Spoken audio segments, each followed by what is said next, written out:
السلام علیکم دوستو، آپ سب کو میرے YouTube channel English for C S S اور پی ایم ایس میں خوش آمدید۔ آج کی یہ پہلی ویڈیو ہے جو میں ڈسکس کرنے جا رہا ہوں، جس میں آپ کو انٹروڈکشن دوں گا جو سی ایس ایس اور پی ایم ایس میں انگلش یوز کی جاتی ہے۔ اس میں آپ سب کو پتہ ہے کہ انگلش جو ہے سی ایس ایس اور پی ایم ایس کا سب سے امپورٹنٹ سبجیکٹ سمجھا جاتا ہے، اور 95% پیپل جو ہوتے ہیں، وہ اسٹوڈنٹس جو ہوتے ہیں وہ اس میں فیل ہو جاتے ہیں۔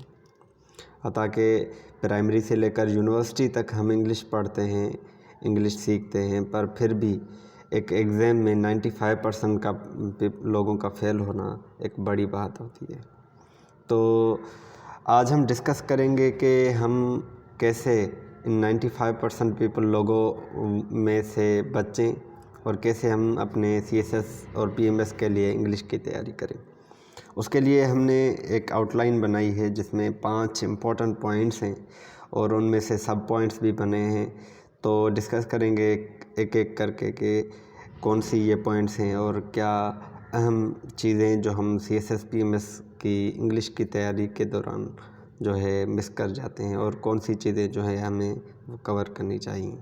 سب سے پہلی پوائنٹ جو ہوتی ہے وہ ریڈنگ ایک امپورٹنٹ اسپیکٹ ہے C S S P M S کی پریپریشن کا۔ اگر آپ کی ریڈنگ اچھی ہے تو آپ اچھی رائٹنگ کر سکتے ہیں، آپ کے پاس انفارمیشن اچھی ہوگی، آپ کی وکیبلری اور آپ کی جو بھی نالج ہے وہ بڑھے گی۔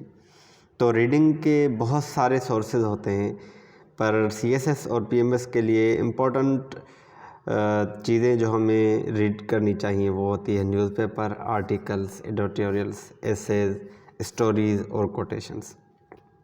تو جب ہماری ریڈنگ اچھی ہوگی تو ہم دوسری امپورٹنٹ چیز جو ہمیں ڈسکس کرنی ہوتی ہے اور جو ہمارے لیے لازمی ہوتی ہے سی ایس ایس کے لیے، وہ ہوتی ہے وکیبلری۔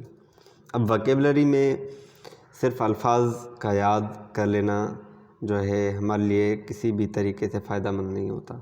تو اس میں جو امپورٹنٹ ایڈیمس ہوتے ہیں، فریزز ہوتے ہیں، پیئر آف ورڈز ہوتے ہیں، امپورٹنٹ ٹرمینالوجیز ہوتی ہیں، جس میں سوشل، اکنامیکل، پولیٹیکل ٹرمینالوجی ہو جاتی، یہ چیزیں لازمی اہم ہوتی ہیں۔ تو اس کے علاوہ ہمارے سینونیمس آ گئے، انٹونیمس آ گئے، تو یہ ساری چیزیں بھی اہم ہوتی ہیں۔ اب وکیبلری جو ہے اگر ہم الگ سے یاد کریں گے، جیسے کہ کسی بھی کتاب کو اٹھا لیا، سیٹ کی ہو، جی آر ای کی ہو، اور اس میں سے پریپریشن کرنا اسٹارٹ کر دی، تو یہ جو وکیبلری ہوتی ہے وہ ہمارے کسی بھی کام کی نہیں ہوتی۔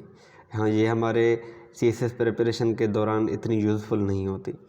جو وکیبلری ہمیں سلیکٹ کرنی ہوتی ہے وہ جو بھی ہم نیوز پیپر ڈیلی کے بیسس پہ پڑھتے ہیں، آرٹیکلس پڑھتے ہیں، ایڈیٹوریلس پڑھتے ہیں، ایسیز پڑھتے ہیں، اسٹوریز پڑھتے ہیں، ان میں سے لینی چاہیے، کیونکہ جب بھی ہم کانٹیکسٹ سے الفاظ اٹھاتے ہیں تو وہ ہماری میموری، لانگ ٹرم میموری کا پارٹ ہو جاتے ہیں، اور ہم وہ آسانی سے یاد بھی کر لیتے ہیں اور وہ ان کو سمجھ بھی جاتے ہیں۔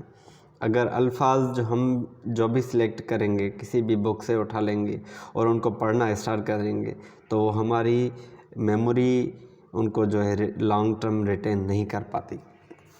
اور تیسری اہم پوائنٹ جو ہماری انگلش میں سی ایس ایس کی پریپریشن کے دوران اہم ہوتی ہے وہ ہوتی ہے گرامر۔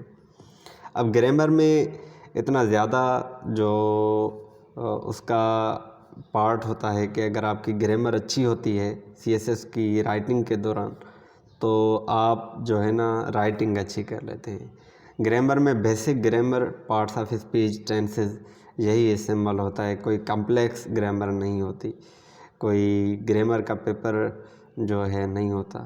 اس میں پارٹس آف اسپیچ ہوتے ہیں، ٹینسز ہوتے ہیں، جن کا استعمال اگر بندہ صحیح سے کر لے، بیسک سینٹینسز بنا لے، simple, compound, complex parts of speech کی اس کو علم ہو، تو وہ اچھے سے کور کر لے گا۔ اس کے بعد جو ہمارا دوسری پوائنٹ گرامر کے اسپیکٹ میں آتی ہے وہ ہوتی ہے سینٹینس اسٹرکچر۔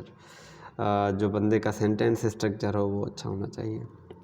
نمبر چوتھی اور اہم پوائنٹ جو ہماری ہے وہ ہے رائٹنگ ایکسپریشن۔ اب آپ ریڈنگ کر لیتے ہیں، آپ کی وکیبلری اچھی ہے، آپ نے اپنی گرامر کو پالش کر لیا ہے، تو چوتھی اہم پوائنٹ جو بنتی ہے وہ ہوتی ہے رائٹنگ ایکسپریشن۔ اب رائٹنگ ایکسپریشن کو کیسے سدھارا جاتا ہے؟ تو سب سے پہلے ہمیں اچھے سینٹینسز لکھنے آنے چاہیے، اس کے بعد ہمارا پیراگراف رائٹنگ اچھی ہو، اس کے بعد ہماری ایسے رائٹنگ اچھی ہو۔ یہ ایک سیریز بنی ہوئی ہے، یہ ایک کرونالوجی بنی ہوئی ہے جس کو اگر آپ فالو کریں گے، سب سے پہلے آپ اچھے سینٹنسز بنانا سیکھ لیں، اس کے بعد آپ پیراگراف اچھے بنانا سیکھ لیں، اس کے بعد آپ ایسے رائٹنگ کرنا سیکھ لیں گے۔ اگر آپ کو سینٹنسز بنانا نہیں آتے، آپ ڈائریکٹلی پیراگراف پر جمپ کر رہے ہیں تو آپ پیراگراف نہیں لکھ سکتے، کیونکہ سب سے پہلے آپ کو اچھے سینٹنسز لکھنے آنے چاہیے، اور اس کے بعد آپ پیراگرافس لکھ لیں گے۔ پیراگرافس کے بھی بہت سی اقسام ہوتی ہیں، جیسے انٹروڈکٹری پیراگراف ہو گیا، باڈی پیراگراف ہو گیا، یا کنکلوڈنگ پیراگراف ہو گیا۔ تو یہ ساری چیزیں ایک اچھا ایسے بناتی ہیں۔ اس کے بعد 5ویں اور اہم پوائنٹ جو ہے وہ ہماری ہے کریٹیکل تھنکنگ کی۔